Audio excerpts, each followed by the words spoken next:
Sonos s-au împușcat singuri în picior. Nu știu dacă știi povestea, dar acum 2 ani și-au făcut-o cu mâna lor. Au stricat aplicația în halul în care milioane de oameni pur și simplu nu mai puteau să-și pornească boxele pe care au dat foarte mulți bani. Compania și-a pierdut și șeful, au pierdut o grămadă de bani și mai ales și-au pierdut încrederea celor care știau că Sonos sunt cele mai bune. Astăzi vreau să-ți arăt dacă și-au revenit. Și am ales special locul, suntem în casa unde am ecosistemul complet de la Sonos, pe care îl tot testez aici de luni de zile. Și să o luăm așa foarte repede. Avem Arc Ultra, împreună cu Sub 4, mai avem dincoace Era 300, avem Era 100 și avem și Move 2. Asta frumoasă de aici. Însă, înainte de orice, fii atent la faza asta. În mai 2024, Sonos lansează o aplicație nouă și asta a fost dezastru. Nu mai puteai să cauți muzică, nu mai puteai să spui timere. Mulți oameni nici măcar nu reușeau să-și instaleze aplicația, iar reparațiile se pare că i-au costat între 20 și 30 de milioane de dolari, au dat afară oameni, iar veniturile le-au scăzut cu 8%. În ianuarie 2025 le-a plecat și șeful și l-au adus pe un tip de la Pandora, pe Tom Conrad. Ăsta e șeful nou. Numai că aici e partea interesantă. Boxele de azi nu se numesc întâmplător. Asta se numește Play. Play e numele cu care Sonos a cucerit lumea acum 15 ani când au inventat sistemul multiroom. Deci mesajul e cât se poate de clar. Sonos vor să se întoarcă la origini. Sau cum zice noul CEO, sunetul bun nu trebuie să se reseteze de fiecare dată când adaugi ceva nou în ecosistem. Reține cuvântul ăsta, cu resetarea o să revenim la el până la final. Și acum trebuie să vorbim așadar despre Play. O boxă mică, foarte versatilă și cred eu că e cea mai versatilă pe care a făcut-o Sonos până acum pentru că rezolvă o problemă pe care brandul o avea în spinare de foarte multă vreme. Iar eu am un motiv destul de personal pentru că eu car după mine astfel de boxe în vacanță. Nu știu dacă crezi chestia asta, dar eu o să folosesc șosețica asta sau o husă și o bag în rucsac sau în geamantan. Am mai avut așa un UE Mega Blast, am avut și o Bose, numai că am îmbătrânit, le-am mai ciuntit și le-am mai făcut și cadou. Iar bateriile oricum nu cred că mai țin după atâția ani, că le forjez de niște ani. Deci eu sunt mare consumator de așa ceva, îmi place să iau muzica după mine, dar întrebarea e cu această boxă Play. E suficient de bună? Merită să intre în geanta mea de vacanță? Pentru că aici am un Move 2. Doar că, asta ți-am mai arătat-o pe aici, este mare și este grea. Este super șmecheră și merge oriunde. O aduci în casă și o pui în baza asta la încărcat, are și ea 2 pini. Dar asta nu-i de rucsac. Sonos mai aveau și o boxă numită Roam. Și între Roam și Move 2 rămăsese un gol și o diferență de preț destul de sensibilă, de vreo 1500 de lei. Play se așează acolo. Este o chestie mică, de 17 cm, un kg 300, care o poți pune în rucsac și nu o simți. O să o simți un pic, dar nu așa mult. Mai are și curălușa asta, care apropo este detașabilă dacă vrei să o dai jos. Poți să o scapi în piscină, poți să o lași afară în ploaie. Nu-ți recomand să lași la soare, care are baterie totuși. Dar acum partea mea preferată. Are USB-C și dă curent și în sens invers. Adică îți încarcă telefonul direct de la boxă, cum ți-am mai arătat și pe Move 2. Practic, e un fel de powerbank care mai și cântă. Un detaliu mic, dar este genul ăla de chestie care îți salvează picnicul sau o ieșire la camping. Numai că trebuie să fiu corect cu tine. Chestia asta, la 1759 de lei, nu e cea mai tare chestie de pe piață. Găsești boxe portabile care sună la fel de bine sau chiar mai bine. Numai că niciuna dintre ele nu intră în ecosistemul ăsta, pentru că o pot grupa împreună cu soundbar-ul sau cu toate celelalte și poți să ies în curte și să continue muzica din casă în același sistem, fără nicio bătaie de cap, inclusiv pe Wi-Fi. Pentru asta plătești. Nu pentru boxă, plătești sistemul. Mai există încă una, acel Era 100 SL pe care tocmai ce au lansat-o, pe aia încă nu am avut încă la test, dar este ca un Era 100 dacă vrei, doar că are o mică diferență. Nu mai are microfon. Și acum serios, nu știu câți dintre voi folosiți microfonul de pe boxele astea inteligente care mai nu promit așa ceva. Este o Era 100 fără microfon, atât. Scoți microfonul, scoți controlul vocal și scade prețul și devine cea mai accesibilă boxă de interior din toată gama Sonos. Deci dacă vrei mai ieftină decât asta, dau bagi la priză, Era 100. Dar încă o dată, nu știu câți dintre voi vorbiți cu o boxă. Eu mai vorbesc din când în când, dar mai nu vorbim mai mult cu telefoanele. Deci pentru majoritatea, lipsa microfonului nu schimbă absolut nimic. Eu zic că mai degrabă plătești pentru sunet, nu pentru microfonul pe care nu-l folosești. Totuși, trebuie să-ți mai spun o chestie din ce am văzut prin specificații. TruePlay, calibrarea aia, pentru că aici, după cum auzi, am un pic de ecou. Dacă vrei să potrivești sunetul pe camera ta, acea Era 100 are calibrare doar pe iPhone, nu merge pe Android. Deci dacă ești pe Android, ține minte chestia asta, oricum râca asta dintre Sonos și Google ține de ceva timp. Dar acum vin la întrebarea care contează cu adevărat. Și de asta am vrut să filmez aici, în casa în care, vă spuneam, eu chiar folosesc Sonos de ceva timp și ascult filme și testez și cu un subwoofer și cu două sau și fără. Pe mine mă interesează, în primul rând, dacă merge aplicația. Dacă și-au revenit, că de la asta am plecat la început. Am deschis aplicația și deja a simțit-o. Îi dau Add.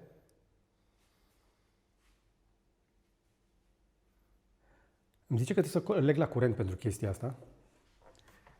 Și de unde îi dau un pic de curent? Știu!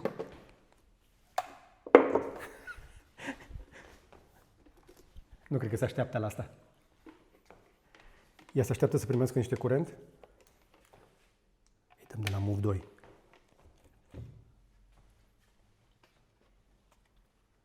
Îi dăm Continue. Eu nu cred că oamenii de la Sonos și-au imaginat că noi putem să facem chestia asta.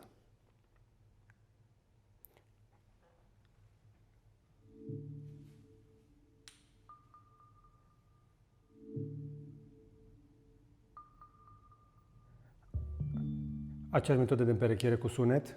Boxa emite un sunet, iPhone-ul ascultă sunetul ăla, confirmă că asta e boxa, fără coduri, fără nimic. Și asta e iarăși o chestie care îmi place. Aplicația știe deja parola de la Wi-Fi, va adăuga boxa în momentul ăsta în rețeaua casei, vrea să primească și un update. Și exact ce spuneam, boxa suportă True Play Tuning. Pe iOS, pe iPhone, poți să faci chestia asta pentru că sistemul permite să folosească microfonul împreună cu aplicația și cu boxa. Boxa va emite sunete, microfonul de la iPhone ascultă întoarcerea și aplicația face calculul pentru a modifica egalizarea boxei. Am momentul să văd că se face update-ul. Ăsta este momentul critic. Asta a fost chestia care a enervat pe foarte mulți utilizatori pe parcursul timpului. Faptul că pur și simplu softul crăpa. Între timp pot să văd chestiile astea. Până când se termină asta, o să pregătesc a doua boxă. Pentru că cu două din astea mă gândesc că poți deja să încep să-ți faci sistemul cu stereo. De fapt, fiecare boxă este stereo și își creează propriul ei sunet stereo, dar cu două din astea poți să-ți faci multi-room și să pleci cu ea prin toată casa. Și o chestie iarăși importantă, pe lângă Sonos Voice Control, care nu ne interesează foarte mult aici, partea de AirPlay, partea de conectare cu iPhone-ul, dar mai era ceva aici. Bateria de 24 de ore, conexiune Bluetooth Wi-Fi, faptul că rezistă la ploaie, dar chestia asta, boxa este capabilă să treacă foarte repede între Bluetooth și Wi-Fi. Și asta o face foarte versatilă. Poți să dai AirPlay în ea, să dai din Apple Music, din YouTube, din ce dai tu, direct în ea, de pe un iPhone mai ales. Și după aceea poți să pleci cu ea sau poți să preiei controlul cu telefonul.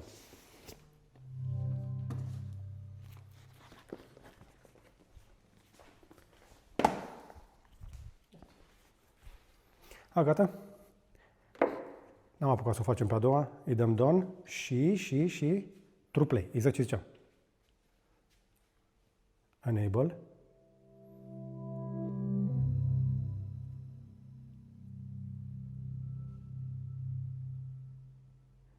Și în momentul acesta Auto True Play este activat. În momentul în care o să mut boxa de acolo când își dă seama că a fost mutată în altă parte, cu microfonul acestui telefon își face recalibrare.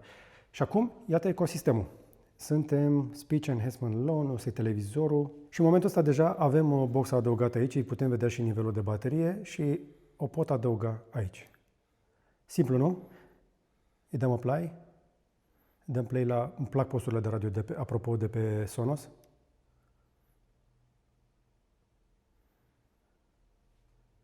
Welcome to TuneIn.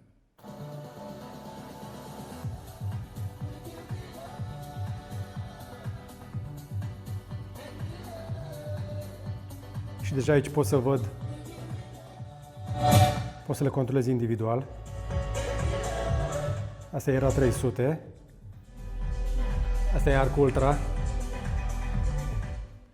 Și asta e Play.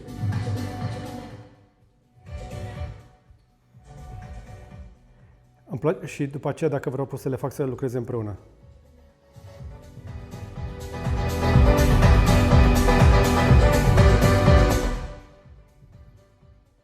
Sunt foarte puternice, sau tare. Și acum, asta o iau din bază și plec cu ea și face roaming prin Wi-Fi. Pot să mă duc cu ea oriunde din momentul ăsta. Pot să iau cu mine în bucătărie.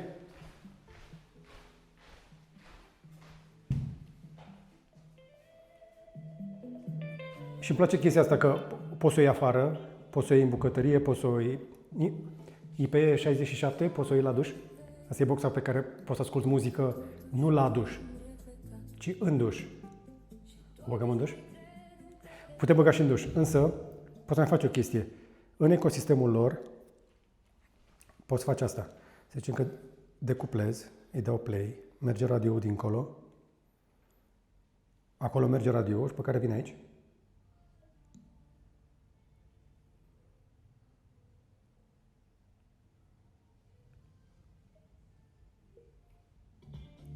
Și a preluat și iar ce se cântă în rețea.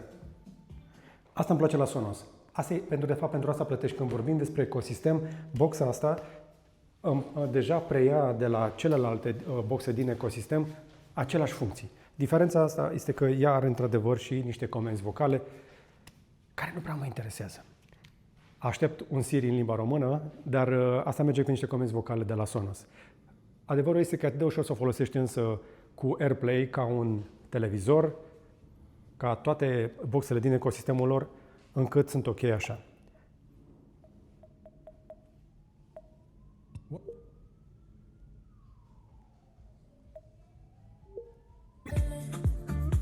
Cu capul mă sprijin de cer. Tu ești în puterile mele, deși închiziții pe cer. Ce spun să aude aiurea, ce simțeam, bine pădurea. Adio, adică rămâi. O băgăm în duș?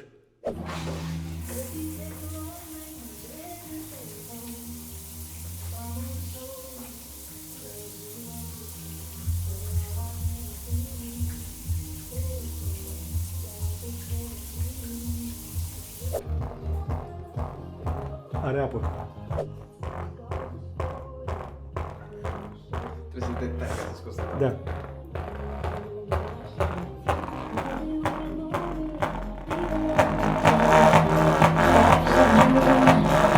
Cum o suci mai repede o boxă în 2026? Dai basul mai tare.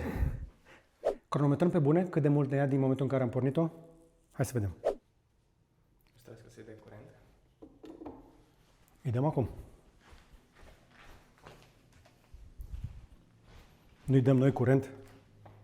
Uite că a pornit de pornit, dar trebuie să o păcălim care curent.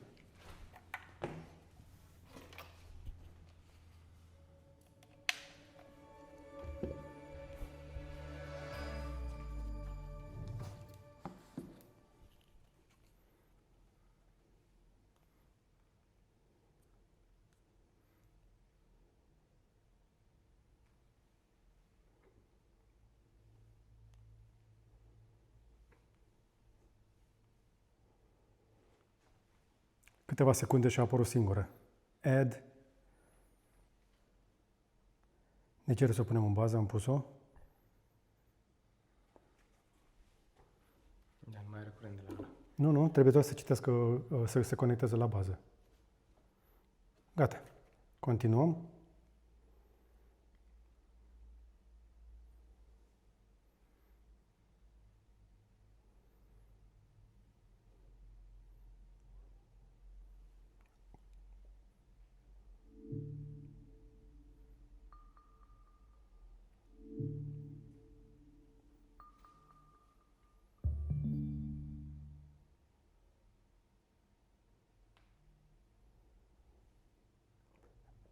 S-a conectat la ea, acum îi dă Wi-Fi.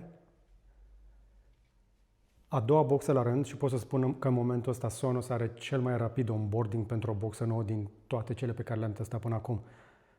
De-aia e bine să urmărești și oamenii, dar și companiile cum se ridică, nu cum cad. Nu? Sau cum se ridică după ce cad. Sau cum se ridică după ce cad. Sonos s-a ridicat bine. Câte vrem să faci update-ul, o să vă mai vând un pont. Eu aș fi atent și m-aș uita cu un pic de curiozitate și la variantele albe ale acestor boxe. Da, cel mai ușor de recunoscut, mai nou sunt cele negre, dar mie mi se pare că sunt și mai frumoase pe alb. Nu știu cum vi se pare vouă, dar cred că pe alb sunt un pic și mai elegante. Așa, acesta este Sub Mini, care merge cu orice alt produs din ecosistem, adaugă și mai mult bas. Albul ăsta mat îmi place foarte tare. Și negrul este întotdeauna o soluție sigură, dar pe alb mi se pare că arată și mai frumos. Set songs as alarms.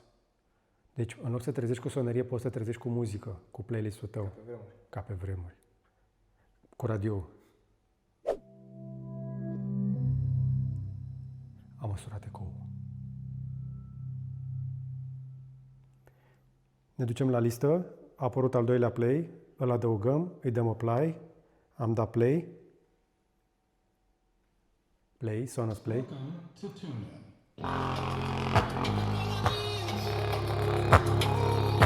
Îi dăm pauză la asta până să o sucă.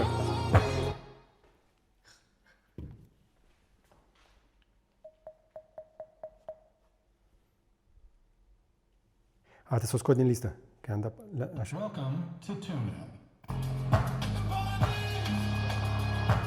Deci se vede, cred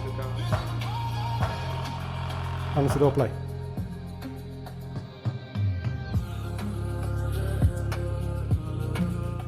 Eu cred că este și un pic antișoc. Dar nu vreau să stric parchetul. Dar e un pic antișoc. Care cauciuc aici. Basul este un pic mai fat, e un pic mai rich decât pare la prima vedere, dar câteva chestii legate de construcție. Asta da, este un mesh metalic. Dacă o să lovești tare în el, se va deforma, cel mai probabil este aluminiu, dar toate colțurile sunt protejate de chestia asta din cauciuc. Aici, dacă bate apa, nu e niciun fel de problemă, doar că aici sunt 3 microfoane. Pe partea de jos ai o bază fără conectori, în afară de ăștia 2 de încărcare care merg în baza aia. Se poate uda, dar toate colțurile, practic, marginile astea sunt cauciucate. Pe spate, pe lângă chestia asta, care poate fi apropo desfăcută, mai avem butonul de împerechiere prin Bluetooth. Dacă apeși pe ăsta, poți să vii cu orice alt device, nu trebuie să fie neapărat din ecosistem. Poți să pornești împerechierea și din aplicație, iar aici poți să inactivezi microfonul dacă vrei privacy. Pur și simplu faci așa și microfonul nu mai e. De aici îl oprești, de aici încarci direct cu USB-C sau dai curent către un alt device. Aici ai butoanele de volum, minus, plus, play și aici sunt comenzile vocale. Și dacă ți-ai apăsat aici, evident o să intre și o să cânte împreună cu celelalte obiecte din aceeași rețea. Aplicația Sonos recunoaște automat toate obiectele dintr-o rețea Wi-Fi și le poți conecta doar când ești în casă, ca nu cumva cineva de la distanță să poate să îți bubuie boxele dimineața la 2.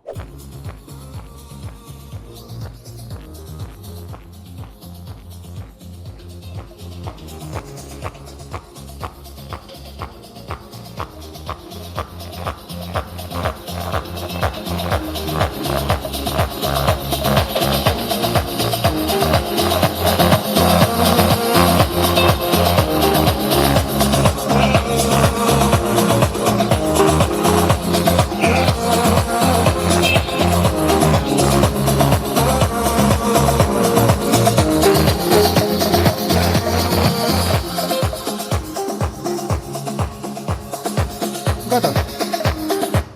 2 melodii mai târziu deja se aude ca înainte. E ca nouă. Da, merge și la duș. Da, poți să scapi și în piscină. Nu cred că o să plutească în piscină. Nu am piscină, nu pot să testez, nu recomand. Și încă un pont. Am zis piscină, nu am zis mare. Dacă e la mare, va rezista la praf, dar mediul salin nu este prietenos cu niciun fel de aparat electronic. Evită să duci o boxă de felul ăsta la plajă și în niciun caz nu o lăsa la soare. Este neagră, se va încălzi foarte tare. Bateria este protejată la interior, dar bateriilor de litiu nu le face în niciun caz bine să ajungă la 60-70 de grade, cât ar putea să pățească chestia asta la soare. Ea va intra în protecție, se va opri, dar o să pierzi garanția. Deci, mediu salin, apă, umiditate sărată și nisip, mare grijă. Apă curată, da, o clătești repede cu apă curată, o lași să scurgă sau dai ceva cu bas ca să împingă afară. Mai bine o lași să se scurgă natural și ai o boxă bună care va merge ani de zile. Asta este unul dintre secretele brandului ăstuia pe care poți să-l citești și așa, și așa, și așa, și așa. Asta e bine la palindrom. Palindrom? Știi cuvinte șmechere. Este palindrom. Deci, boxele astea sunt bune pentru că țin multă vreme. Nu este ieftină, știu, dar este genul ăla de gadget pe care o să-l folosești ani și ani de aici înainte. O să se mai schimbe multe generații de iPhone, dar boxa asta va fi în continuare acolo, pentru că în realitate, de fapt, asta îți trebuie. O boxă care să meargă cu telefonul sau din rețea, să poți să o folosești împreună cu celelalte și să cânte de pe internet. Că de fapt asta ne dorim de la boxele noastre. Ce e important e că boxele astea noi, și am aici două bucăți, pleacă de la zero pe un software care nu se mai resetează la fiecare update. Și au învățat, eu cred, lecția. Deci, hai să follow the money o secundă. În România poți să iei boxa de pe EMAG, Avestor sau AudioMonkey. Prețurile sunt pe la vreo 1800 de lei, plus minus un leu, dar din experiența mea Sonos mai are obiceiul să mai facă campanii cu 10-15% reducere până când vine un Black Friday mai serios, până acolo mai avem. Așa că dacă nu te grăbești, aștepți un weekend din ăla cu oferte și poate o iei un pic mai bine. Treaba ta. La Era 100 SL însă poți să o iei un pic mai ieftin, spre sub 1000 de lei. Dar pentru cine sunt boxele astea? Deci dacă ai deja o boxă Sonos, eu cred că Play e cea mai bună a doua piesă, fiindcă merge și în casă și în curte. Poți să folosești și aici și afară, și în ploaie și în soare. Dacă pleci de la zero însă și vrei cea mai ieftină intrare, ia-ți acea Era 100 SL, că este și mai accesibilă, dar încă n-am testat-o. Din specificații pare că este bună. Dacă vrei un sunet mai plin, Era 300, din nou, prinsă la o reducere mai bună. Nu am niciun afiliat, decizi tu pe banii tăi. Review-ul e al meu și dacă boxele erau slabe, oricum ți-aș fi spus. Dar cred, sincer, că un ecosistem cu Era 100, într-o cameră mică, este suficient. Faci o economie de bani. Era 300 dacă vrei într-un living, ca mai testam noi pe aici. Și acum partea pe care nu o spune nimeni în review-uri. În realitate, Sonos e un pic ca Apple, că de-aia merge așa de bine pe un iPhone. Odată ce ai intrat în ecosistemul lor, nu te mai ține nimeni cu forța. Poți să le vinzi, nu? Dar rămâi acolo de ce? Pentru că e mai ușor, e mai familiar. Apeși un buton și merge fără să te gândești. Au și AirPlay 2, uite așa. Și exact de aia ne fac să scoatem bani an după an, boxă după boxă și tot îți mărește ecosistemul dacă vrei să ai sunet peste tot. Nu cred că ne iau de proști, pur și simplu înțeleg că oamenii sunt confortabili. Eu am pus casa asta pe Sonos, cel puțin parterul, sus am un sistem Dolby Atmos, dar trebuie să recunoaștem cinstit că atunci când îți iei Sonos, nu plătești doar sunetul, plătești mai ales confortul. Acum Sonos eu cred că și-au învățat lecția și pe lângă confortul ăla la conectivitate au și o aplicație bună și în sfârșit funcționează cum trebuie, mai puțin partea de comenzi vocale, cu asta te descurci. Dar cam atât pentru astăzi. Dacă acest mini-review ți-a fost util, dă un like și un share, însă m-aș mai bucura să aflu ceva de la tine. Dacă erai în ecosistem înainte de 2024, te-au enervat suficient cât să schimbi? Sau dacă intri abia acum? Sunt tare curios pentru că văd că Sonos pare să aibă un fel de a doua tinerețe cu noul CEO și chestia asta mă bucură. Îmi place sunetul, mă nebunesc după el, dar îmi place mai ales flexibilitatea. Că am boxe bune, spre exemplu, sus în mansardă, dar alea sunt chiar prinse în perete. Astea de la Sonos sunt un pic mai versatile și, sincer, dacă știam de ele că au devenit așa de bune, nu mai munceam așa de mult la chestiile astea, mai și pe acolo. Poți să faci Atmos fără cabluri alternate prin pereți ca mine. Desigur, aș putea să fac un sistem mult mai șmecher de atât, dar mai bine te uiți la clipul în care am testat acest Arc Ultra ca să vezi care este maximul posibil pe care poți să-l obții în momentul ăsta cu Sonos. Cam atât de la mine. Dă un like dacă ți-a plăcut, un share să vadă și prietenii și un subscribe dacă n-ai făcut-o deja. Le mulțumesc mai ales membrilor noștri care ne susțin cu abonamentele lor lunare. Și dacă ai rămas cu noi până la final, poate arunci un ochi pe Gadget Boutique. Pe gb.ro găsești gadgeturi selectate și vândute de noi. Le găsești și sub acest clip video. Numai bine!